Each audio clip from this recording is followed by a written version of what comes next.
Aba, ang laki ng alimango. Tatlong alimango. Sa susunod, huwag mo akong paabutin. Ano ito? Ang Ilog Lunti ay isang lumang lungsod. Madalas makahanap ng mga kayamanan ang mga tao sa mga bukirin at ilog. Ito ba ay isang antik? Anong gabi ito? Gawa ni Lier? Baka isang gawa-gawa lang. Wala yatang biyaya ang mga ninuno ko sa akin. Wala talagang swerte sa akin. Kalimutan na. Uuwiin ko ito para lagyan ng bulaklak.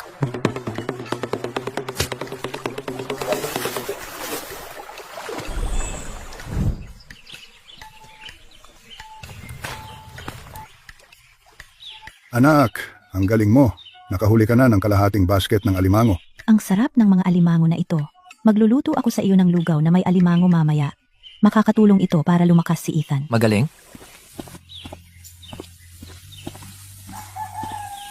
Salamat, nanay.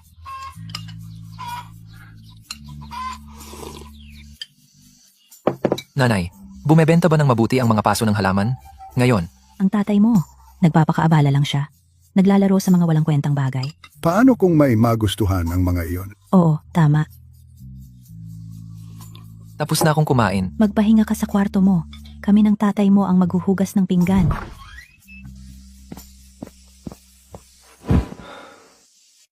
May reunion ng klase ngayon. Bakit? Hindi ko alam. Tama, isang lalaking tulad ko, isang may sakit na talunan na nakatira lang sa bahay at umaasa sa mga magulang, hindi karapat-dapat pumunta sa reunion ng klase. Bukas, magli-livestream ako ng laban sa Baboy Ramo. Kapag naging sikat na outdoor streamer ako, kumikita ng 1,000,000 piso bawat taon, magyayabang ako sa iyo araw-araw.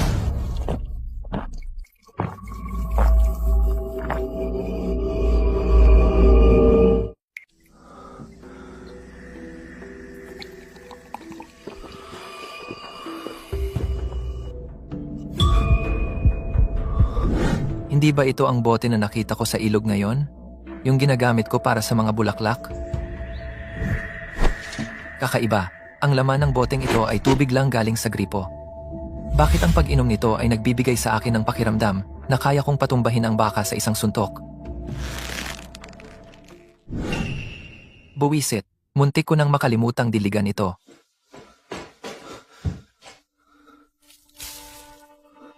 Itong puno ng rosas. Ako mismo ang maingat na nagdugtong nito. Huwag kang mamatay sa akin.